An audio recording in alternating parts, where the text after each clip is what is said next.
Hello friends, I'm back with this fifth session in the UPSC preparation guidance series. Before moving ahead, let me request you to subscribe to this channel and do not forget to click on the notification icon that is visible below. The topic for today's discussion is how to prepare for UPSC Civil Services examination while you're working. Before we answer this question, let us see what we had discussed in the last session. In the last session, friends, we had seen that it is possible for you to prepare for UPSC with a job. We had also seen that when a working candidate prepares for UPSC, he or she tends to compare himself or herself with others who are not working. And then they feel that they are getting more time to study and you are at a disadvantage. But that is not a reality. I would say that you should not, if you're working, you should not compare yourself negatively with other aspirants who are not working. The only thing that you need to take care is that your preparation strategy has to be different from a candidate who is not working. It has to be better. Now, when we discuss about the preparation strategy, what is going to be the most important factor? All of us have seen this, especially in our childhood. Mahabharata, it began with a dialogue which said that Main samay hu.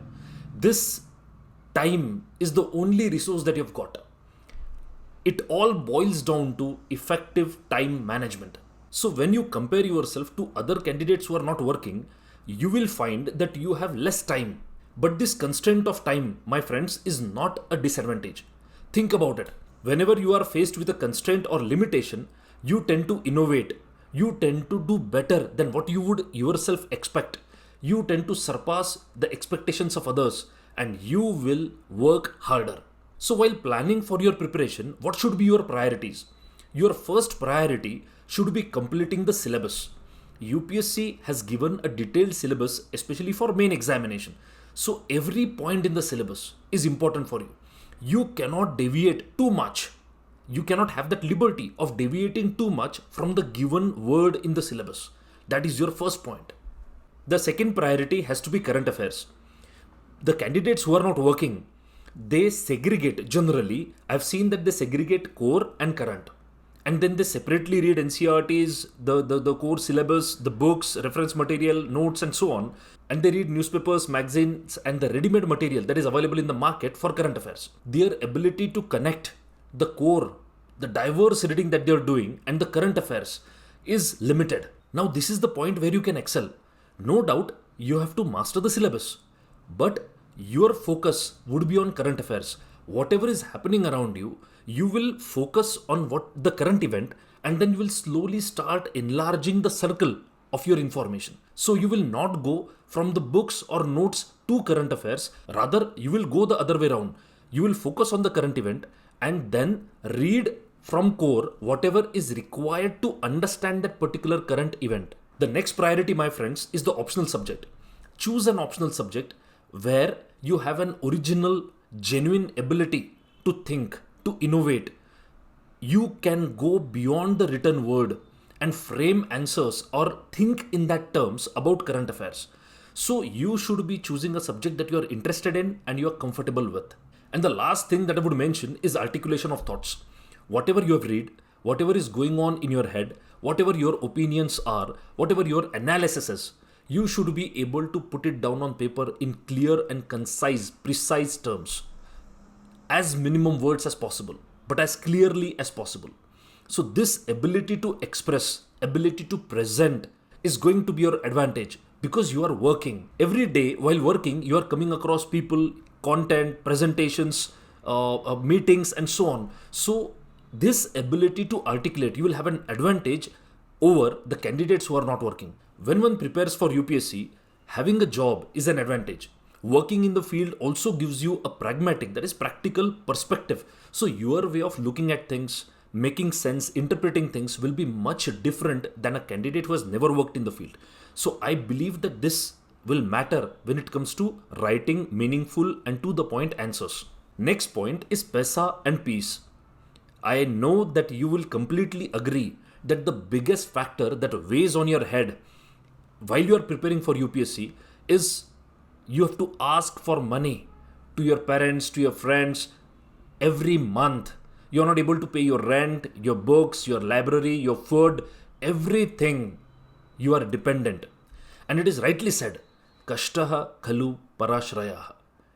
Dependence is indeed painful. So if you're working, you will not be dependent on anyone. Your self-respect, your dignity, your confidence level during your preparation will be much better. And last but not the least, it is personality interview. When you go to the interview with a job experience or when you're working, the panel is going to respect you for that. Your perspectives will be taken seriously. Your interview will go along more predictable lines because you know exactly they're going to ask you what you have done in your work. So your level of confidence, your dignity, your self-respect will be much better as compared to the candidate who is very anxious and worried about the outcome. So friends, if I have to sum up how to approach your preparation when you are doing a job, the first thing is current affairs will be your anchor. You do not start with all books and read everything that everybody else is reading. Focus on the current affairs.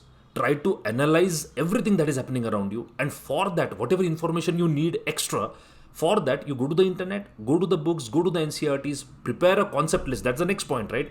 So you read syllabus, read NCERTs. For what? You prepare a concept list on every point that is mentioned in the syllabus, every concept that is mentioned in NCERT.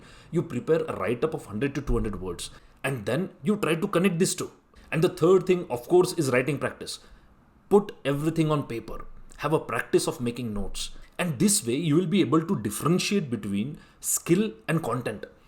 Content पे बहुत focus नहीं करना है. See, the candidate who doesn't work or does not have a work experience is going to read 80-90% and is going to practically connect to current affairs only 20-30%. He's going to utilize only that part. Whereas, if you have work experience, you keep the content to 40-50%, but you will be able to apply that to 80-90%. So your application will be focused rather than just memorization, rote learning.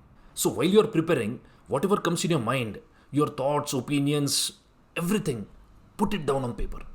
And friends, I'm going to give you one major solution that can help you prepare in minimum time while you're working.